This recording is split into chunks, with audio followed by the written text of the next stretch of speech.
народ, значит, всем привет, со мной сегодня Chevrolet Aveo, Т-250 кузов хэтч. Значит так, что у нас? Первоочередная эта проблемка, это стук при движении по неровностям, то есть глухой тупой стук, бум-бум-бум-бум-бум. Вот, значит, что по факту, по диагностике, я сделал быстренько диагностику, проверил шаровые, одна шаровая вышла со строя. То есть шаровая и такой звук, это подходит одно к другому. Значит, что? Ну, смотрите, снял уже, как бы, что я сделал. Снял колесо, поставил домкрат упоры, как обычно. И в основном, зачастую, это тарабанит шаровые. Но такие звуки, как бы, конечно, могут завести в заблуждение. Но нужно делать диагностику. Проверять стойки стабилизатора на настоящей машине, резинки смотреть. То есть я обсмотрел там все, даже сайлентблоки, все четенько, все ровненько. Наконечники тоже проверил на настоящей машине. А когда мы начали шатать машину за колесо, вот этой шаровой огромный стук, огромнейший стук, я покажу, был. И, естественно, это все подходит к этим вот симптомам. Снимается, разбирается все примерно одинаково, значит, как и у большинства автомобилей. Значит, что? Я снял колесо, отпустил ступичную гайку.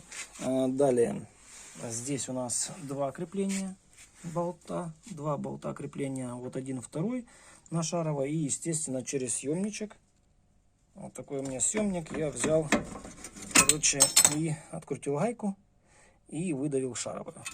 Вот она у меня здесь. В принципе, смотрите, как бы я думал разбирать, почему отпустил ступичную гайку, потому что я думал разбирать, у меня получается, владелица сказала, что у нее дополнительно что-то где-то чиргыкает, там пищит или подпискивает на скорости там типа 100 километров и плюс-минус. Значит, я думал разбирать, но по факту у нас получилось что? Смотрите, эта сторона идеальная, а с этой стороны, ну вот, короче, выгребает, подгребает, у нас неправильно идет выработка по колодкам, то есть диски или под замену, или на проточку.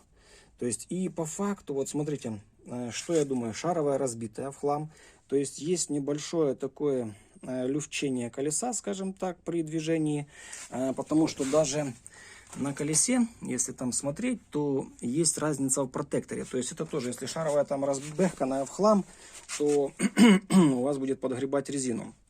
Но сама суть. Колодки трутся, вот именно внутренняя сторона. Что с одной стороны, короче, что со второй. Сейчас покажу снизу. Смотрите, вот здесь, ага, короче, типа, когда идет люфчение и чиргиканье происходит из-за вот этой вот защитки, которая там миллиметровочка, но все-таки зазорчик есть. Из-за люфчения оно подтирало, блин, ну здесь не видно. Здесь тоже, то есть, когда машина заехала, я крутнул колесо, здесь видно вот свежие такие царапины. А на этой стороне абсолютно ничего нет. То есть, если здесь не трется, не работает, уже борозду прогрызла, то здесь такого вот черкания нет. А с той стороны есть вот такая светлая четкая полосочка. То есть, повторюсь, там просто шаровая создавала люфт, и поэтому оно могло чиргикать и создавать такой, короче, звучок. То есть, что моя задача заканчивается на замене шаровой.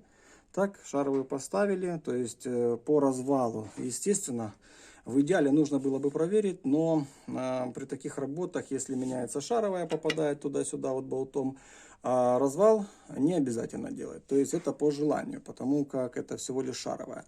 Здесь у меня еще был вопрос, я повторюсь, по замене. Ну, пока отложим этот вариант. Значит, пока меняем, устраняем основную проблему стука. То есть, смотрите, без опускания ступичной гайки, допустим, если взять, у меня такая вилка есть, специальная, буква F такая английская, да, я беру за рычаг, выжимаю, вот, мне этого расстояния вполне будет достаточно, сейчас скину болты и вытащу шаровую, повторюсь.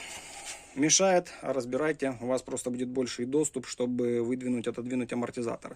В данном случае этого не нужно было делать, потому как фронт работы уменьшился, а диски мы точить не будем. И все так козырно, казалось бы, было, но смотрите, народ, шаровая я поставил на место, потому что диагностику мы сделали на настоящей машине. Вроде бы все, скажем так, пошел, скажем, стук и все, типа шаровая. Разобрал, ну, думал, все по тип-топу, но нет, народ. Смотрите, когда колесо вот здесь затянуто, я думал, может быть, что-то не затянуто, я все собрал обратно. и пытаюсь... Да его и так слышно, короче. Что так? Что так? То есть получается у нас идет стук. А стук в основном, когда колесо болтается вот так, это уже не наконечник, а это сам ступичный подшипник. То есть по факту это было как бы сразу очевидно, потому если бы сразу вывесили это и отдиагностировали. Но такое тоже бывает, народ, проверили, все четенько, теперь у нас проблема в другом. Это ступичный подшипник.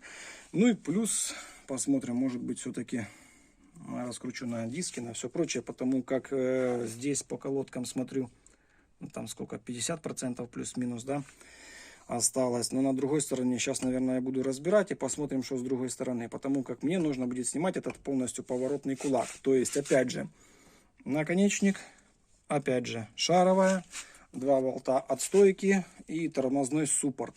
То есть он со скобой или, да, со скобой, потому что мне нужно будет и скобу убирать, и убирать тормозной диск. И, естественно, ступичную гайку. То есть здесь нужно разбирать теперь полностью все. Смотрите, снял я тормозной суппорт. И хочу показать. Ну вот, наша нормальная, короче, колодка, которую я сказал, там 50% износа. А здесь, ну, как бы, грубо скажем, в половину меньше. То есть изнашиваются они, естественно, неравномерно, потому что то чергыканье. Сейчас покажу. Вот так. Шатырится колодка. Вот так вот. Короче, по вот этому шатырит. В общем, я буду настаивать на том, чтобы диски хотя бы проточить. Не под замену, но хотя бы проточить. Ну, а здесь, я думаю, все будет по тип-топу. Ну да. А здесь колодочка офигенная. То есть, я думаю, это стоит того. В общем, ладно. Получается 2 болта крепления тормозного суппорта.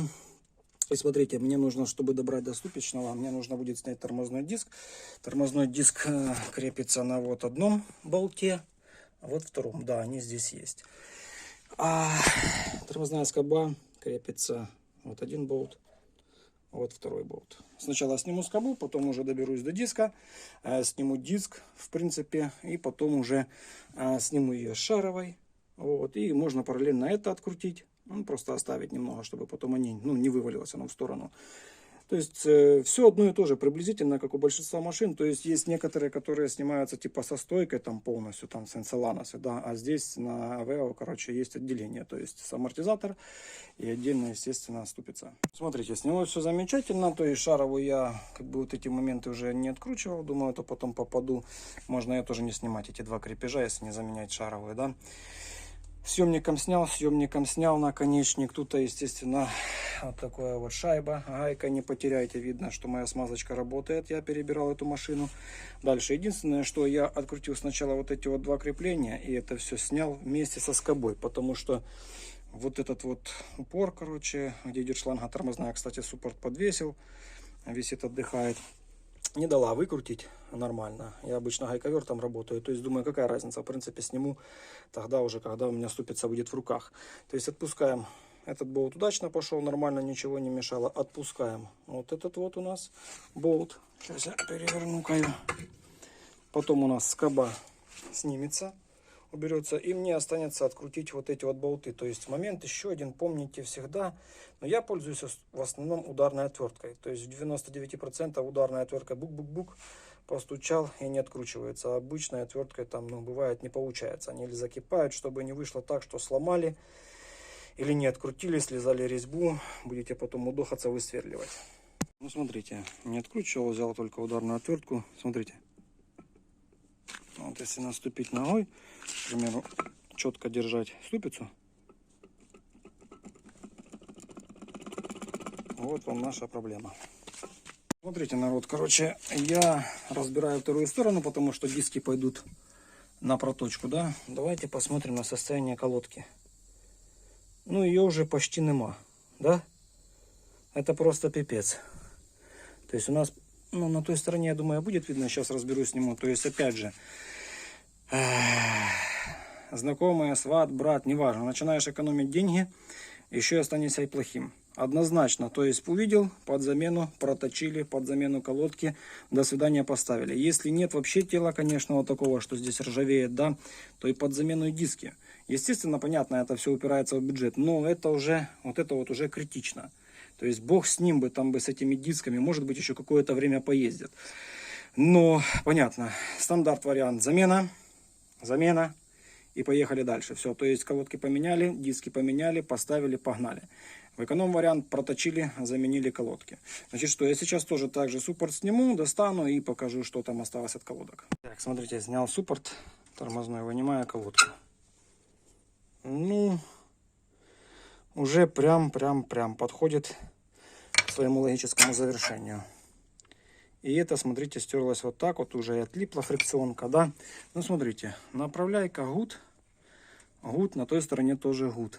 Что я заметил? Обычно вот эта вот грань идет в стандартном болте, он такой конусный идет, и тут грань на 14, из 13, 14, короче. А верхний торчал, в общем, это сама клейка. То есть в идеале нужно заменить вот этот болт, потому что это ерунда.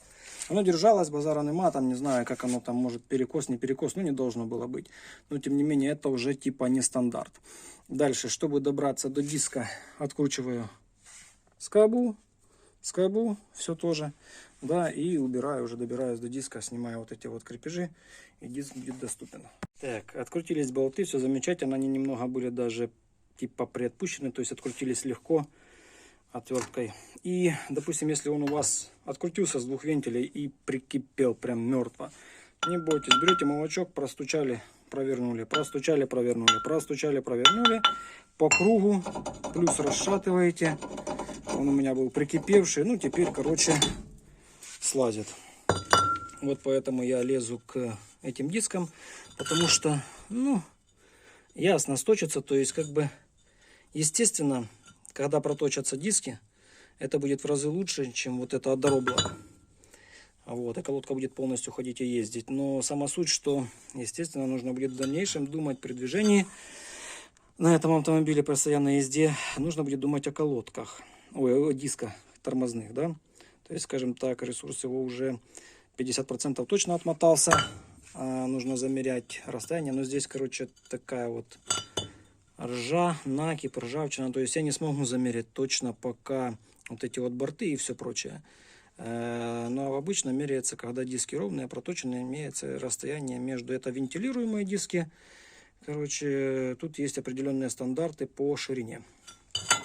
Ну и что, по этой стороне у меня в принципе все. Я ничего разбирать больше не буду, потому что здесь шаровый наконечник, все по тип-топу, все норм. Единственное, что при замене новых колодок, естественно, нужно вдавить поршень, ну, типа полностью вовнутрь. Это раз. Новые тормозные колодки, тут хайкьюхи стояли, я такие хайкью, короче, и заказал.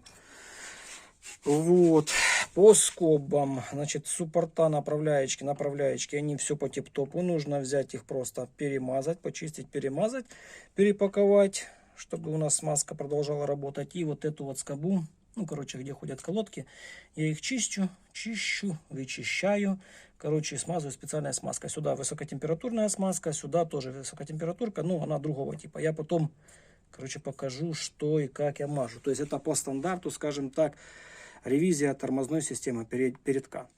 Так, ТОшка, значит, смотрите, чищу. Ну, подписал их на всякий пожарный, думаю, левый, правый, короче, это правый, значит, чищу. Вот здесь и канавку, и здесь плоскость, да.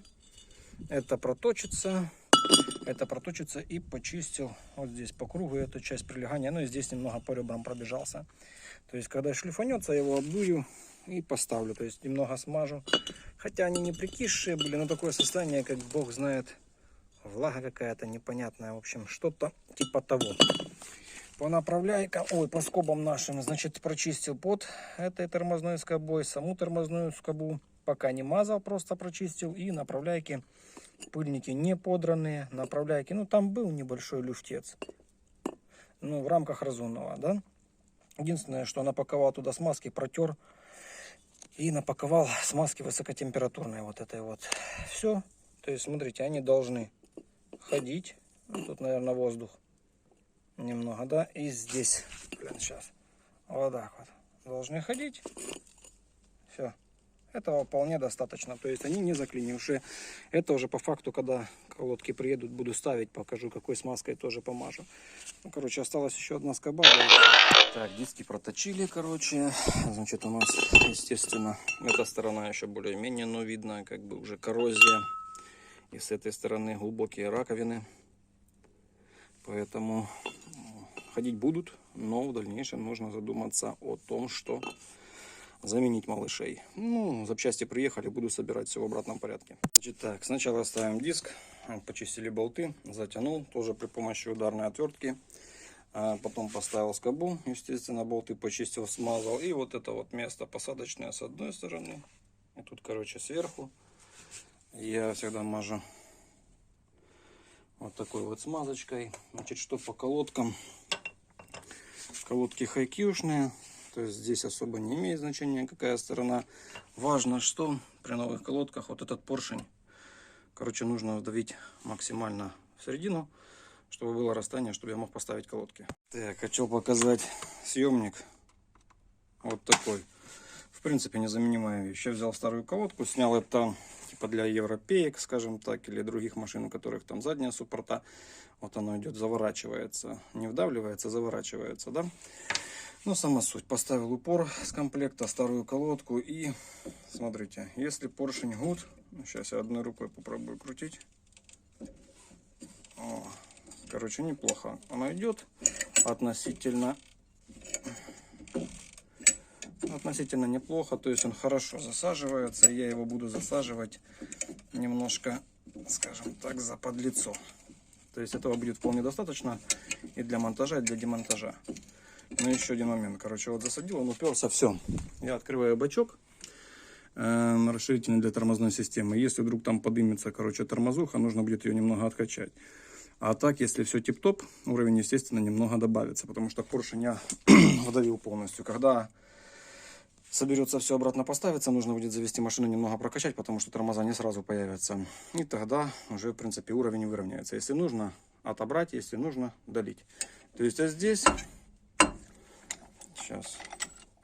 Вариантов куча, конечно, вдавить. Это несложно, если поршень рабочий, то по барабану. Вдавили. И теперь, смотрите, колодки просто вщелкиваются, ставятся вниз в канал, вверх в канал. И еще момент, вот по направляйкам, вот такой вот, типа паз-фиксатор есть с одной и с другой стороны. И здесь на направляйках они не круглые там, а вот этот паз... Вот здесь срезано с одной стороны, с другой.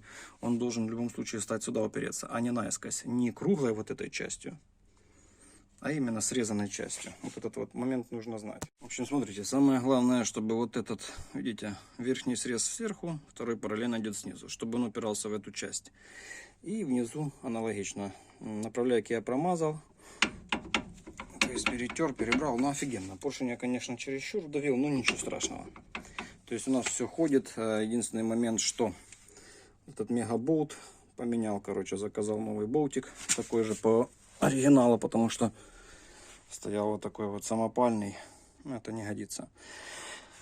Вот. Зацепил обратно. То есть собрал этот тормозной шланг. И смотрите, самое важное, в принципе, что сейчас все затянуто, все обтянуто. Выравниваю колесо, цепляю колесо, вешаю. Кстати, тут-то под эти, как его, под легкосплавкие диски. Ну, такое, короче, кольцо. У кого оно есть, у кого нету. То есть сейчас я его правильно поставлю без перекоса. Это чисто под легкосплавкие диски такая ерунда. Ничего страшного, да. И самое главное, не спешите ехать. Когда заведется автомобиль, нужно прокачать, потому что будете ехать и вдруг поедете без этого, это очень важно. Можете догнать кого-то. Сначала нужно прокачать, чтобы поршень стал, короче, в рабочее положение. Итак, что касательно ступицы, буду выдавливать прессом. Значит, смотрите, запоминайте обязательно, где у вас крепежи, стойки. Ну, в общем, что, запереть можно ступицу, я думаю, с этой стороны. Но это будет неправильно. Запоминайте для себя, вот, допустим, кожух, винт, да, и сюда входит сама ступица, да. Сначала, что нужно сделать? С внутренней стороны, вот у нас сама ступица идет в подшипнике, вот это подшипник, вот это ступица. Вот сюда ее нужно поставить наставочку. Короче, у меня есть сюда наставки. В общем, Sensolana с Aveo все одинаковое. Первая наставка, это у меня, чтобы выдавить саму ступицу. Она была заделана, у меня видосики есть и под демонтажку волдометром. Ну, сейчас я пользуюсь и прессом. То есть прессом выдавливаем ступицу, скорее всего обойма останется частично на ступице. Посмотрим, если что, потом покажу, как ее отдельно снимать. В общем, намастерил неплохо, просто наставка у меня так всегда проходила. Вот она, видно, что ступицу выдавливает понемногу. Ну, не буду додавливать, а то она навернется. Ну, естественно, можно и под кувалдометр. Я специально такие наставки раньше делал, то есть без пресса. Хотя вытолкали. Самое главное, чтобы не перепутали сторону, когда будете собирать обратно. Довольно часто, в принципе, то постоянно. Вот я говорил, короче, за вот эту остаточную обойму на ступице. Да? То есть ее нужно снять. Если у меня здесь подшипник уже развалился, короче, ладно. Смотрите, тут нужно будет снимать. Есть некоторые разные. Есть кто греет, кто там зарезочку делает, потом зубильцем подбивает, кто съемником хватается. В принципе, я брал съемником, но самое главное не коснуть вот эту вот часть. Если вы болгарка здесь рез сделали, взяли пневмозубильцем, трк, раз и все, она слезет обязательно. То есть нужно снять и не прозевать. А по этой ступице, тут для замены подшипника, вот, короче, есть топорное кольцо. Два отверстия, раз, два, его нужно сжать, вытащить, потом это все убрать в сторону. Ну, в принципе, я почищаю немного, потом беру остаточный подшипник, но я покажу, как его выдавить. В общем, смотрите, самое главное его отделить вот от этой части. Брал от зубильца, молоток, ставил тыц-тыц-тыц. Главное не коцать здесь, ну и здесь. Немножко так вышло. Что пневмо, что обычным. Тут уже можно любой съемник поставить. Самая сложность — это вот эту вот часть от плотно сидящей вот этой вот втулки отделить. А здесь можно любым съемником, и осторожно, оно откалывается. То есть я могу взять любой вот съемник, поставить трехлапый, он уже снимется без проблем. Она снимается без проблем. Почему делают зарезку вот так вот по диагонали, ставят тык-тык-тык пневмо и шуруют. В общем, смотрите, намастырил я головка на 10, в головку на 17. Ну и засунул туда, чтобы оно упиралось в внутреннюю часть ступицы. И она снимается, то есть если двумя руками крутить или с трубкой, с воротком, она снимается замечательно. То есть вот таким образом ее нужно полностью снять. То есть одной рукой с напряжением, ну, снимается. Вот такой вот макар. В принципе, Сенсоланосы, Авео, все делается наподобие. В общем, со стороны той же самой ступицы, стопорное кольцо, которое я показывал, есть щипцы на сжим, есть на разжим.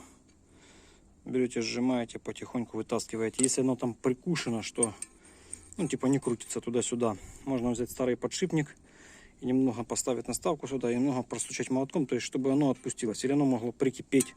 То есть для того, чтобы его вынять, оно должно сначала ходить, там, вот этой вот канавки, короче, вот, чтобы его потом вытянуть. Если прикипело, надо расшевелить, постучать, и все.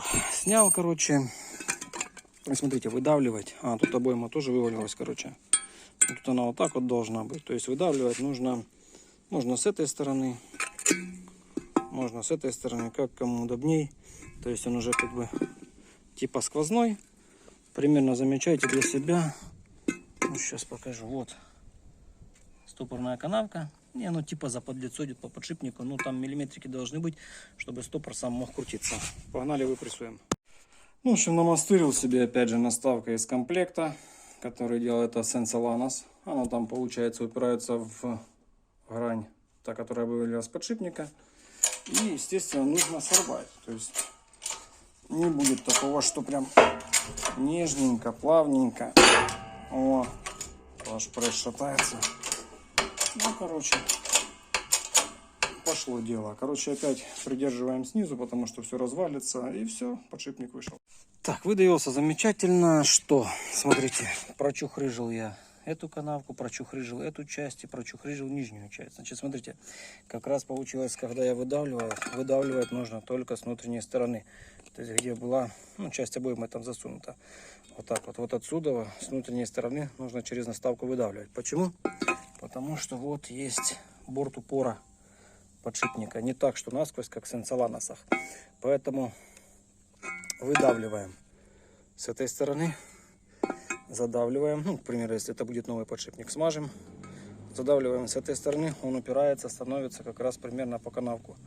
Все продумано, все пропло, или четко. Чищу вот такой вот щеткой, и как бы все. Самое главное прочистить вот эту вот канавку и продуть. Естественно, покажу сейчас подшипник. В общем, что, подшипник вот такого качества, средний вариант, типа ставят на заводах. Этот подшипник сейчас вытяну. Ну, то есть средний, недорогой, не дешевый, более ближе приближенный к дорогим, но тем не менее. Made in Korea, смотрите. Вот маркировка. То есть какой стороной ставить, нет разницы. Самое главное запрессовать его вот с этой стороны. Там, где, короче, ступица будет вставляться. Беру масленку с маслом, распечатаю подшипник и будем идти вставлять. В общем, смотрите, что у меня, в принципе, я подшипник смазал, поставил, короче, он центранулся, типа, немного, и, ну, от руки. Дальше поставил вот такую вот болванку, она как раз идет, смотрите, по этому, как раз по ступице. Поставил, ну, это типа намастерил, чтобы было без перекоса, без ничего. Да, и можете воспользоваться даже при забивоне, там старый подшипник, только не додавливать его до конца, а то его закусит вот этой его части, когда он упрется в ступицу. Просто додавить, а потом добавить вот эту вот наставку. То есть ориентир должен быть идти по наружному диаметру, идти давление. Так, если все сделано правильно, то и нет перекоса, то он будет потихоньку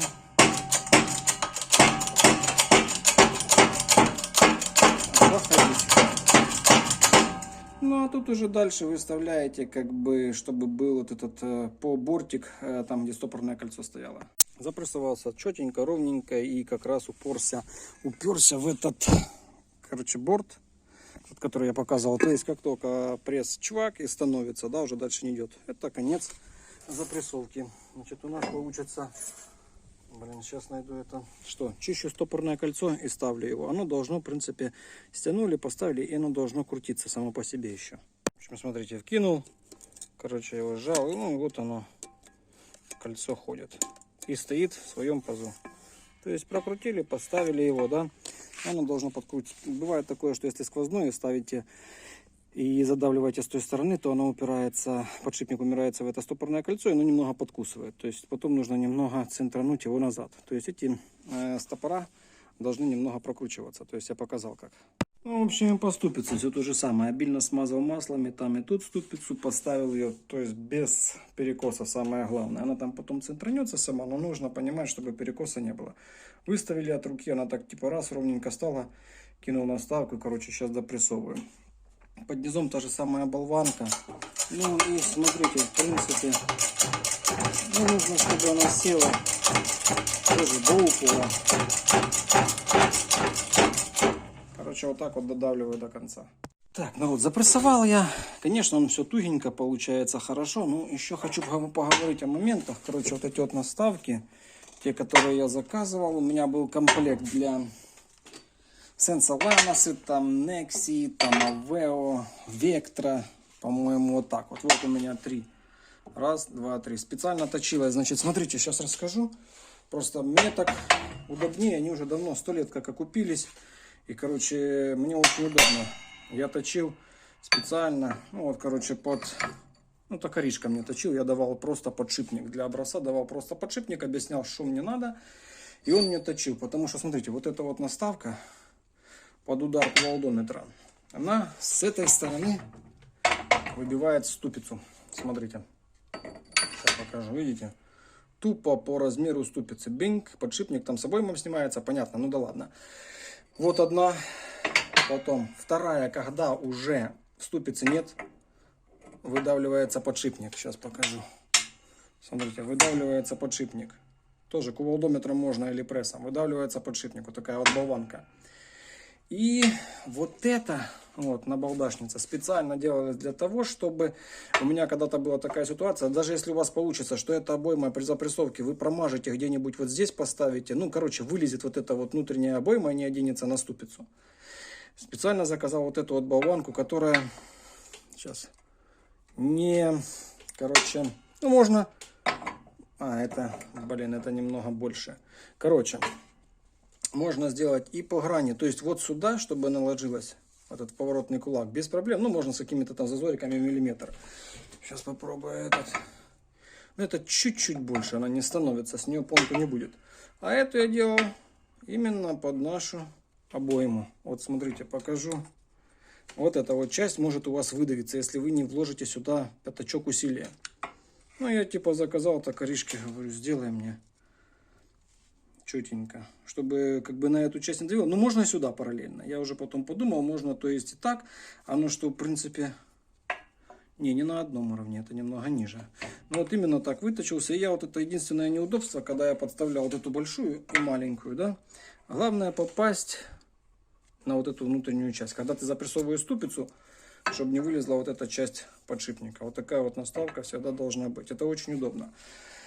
Вот комплект для большинства, скажем так, самых ходовых автомобилей. Раз, два и три. Эти у меня отдельно тоже они идут как бы под такие варианты.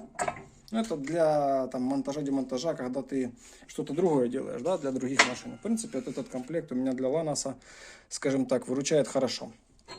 Если кому-то что-то прям пипец как хочется, такой же комплект, ну, пишите, наверное, я сниму видосик, покажу их габариты, да и все. Сталь не знаю какая, наверное, обычная болванка. Ну, а что? Запрессовал, короче, туговастенько, он и должен туговастенько крутиться, все. Теперь получается, наверное, все, пойду собирать. Все собрал, осталось только колесо вкинуть, полностью все перемазано, как обычно, все собрано, но, естественно, поршень давлен по максимуму. И хотел показать, вот об этом я говорил.